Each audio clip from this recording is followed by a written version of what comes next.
GalaxyFighter. This lesson is called the Meteors. Our task is to let the meteors fly across the screen and crash if they hit the ship. When a crash occurs, we will show an explosion effect. How do we create an explosion effect? We use something called a particle system. The best way to create a particle system is to use a tool. There are several, but we will use Particle Designer. It will output two files, a plist and a PNG image. In our case, we will call them meteorexplosion.plist and meteorexplosion.png. How to use the Particle Designer to create these two files is covered in another lesson. But how do we use these two files once we have imported them in our project? To set up a particle effect, we need to write these three lines. Create the particle effect, add it to our layer, and get it ready for use by sending the stop system message to it. To use the particle effect, we have to give it a position and trigger it by sending the reset system message to it. Let's go to Xcode and see how we can use this. We are inside Xcode. Our task is to add the meteors and let them fly across the screen. We will let the meteors have different sizes and make them crash when they hit the ship. When a crash occurs, we will show an explosion effect. Our plan is to treat the meteors like depots.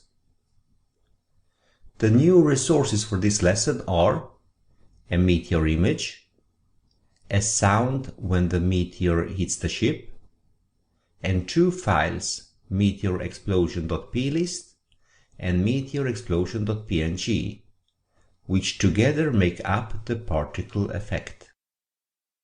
We are introducing a new class in this lesson.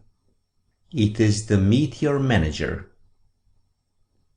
Which classes will be affected? Common will be affected because we will introduce new constants for our meteors. Sprite Array will not be affected, since we can use the same method to create the meteor array as we used for creating the depot array. Background Manager will not be affected. Collision Manager will be affected because we have to check if the meteor hits ship. And when that happens, we have to show a particle explosion effect. Depot Manager will not be affected. Fly Manager will be affected because we want our meteors to have different sizes, and the Fly Manager will scale them. Game Layer will be affected because it will create the Meteor Manager. The Planet Manager and the Ship Manager will not be affected. Let's look at our starting point. In our sprite sheet, we have added an image called meteor.png. In our sounds, we have hitship.mp3, which sounds like this. And in our particles, we have two files for our particle effect. Let's go to gamelayer.h and see what's new. Here we introduce the Meteor Manager, just like we introduced the Depot Manager. Here is the instance variable, and here we make a property out of it. In the implementation file, we import and synthesize. In the init method, we create the Meteor Manager. And in the update, we send the update meteors to the Meteor Manager. That is exactly the same thing as we did for depots. Let's go to Meteor Manager, the interface file. It looks the same as the Depot Manager. It is a subclass of the Fly Manager and has the 4 required methods. The difference, however, is this scale interval method.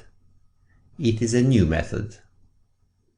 If we go to the implementation file and find that method, you see that it just returns an interval, a mean value and a max value. These two values tell Fly Manager how to vary the size of the meteors. Let's go to Fly Manager and look how it uses the scale interval method.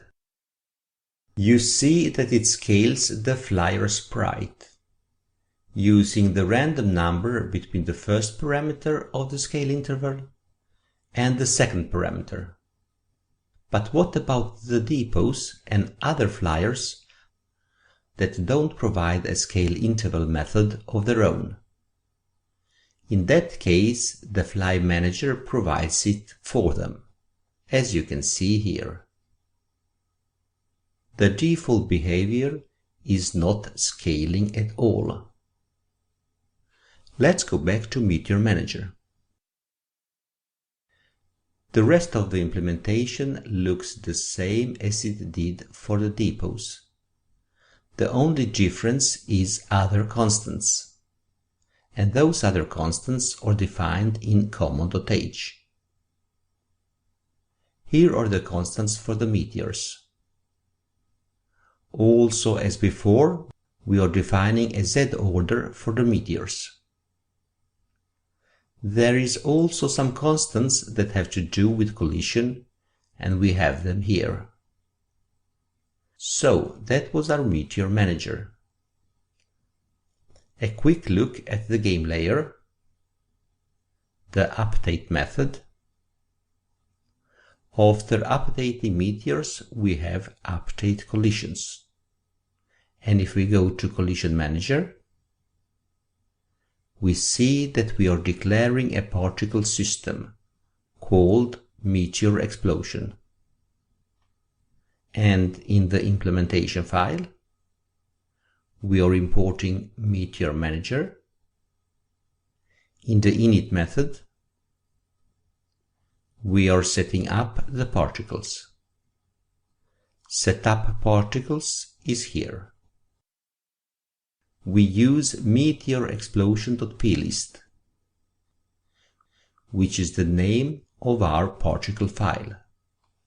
We add it to the game layer and we send stop system to it.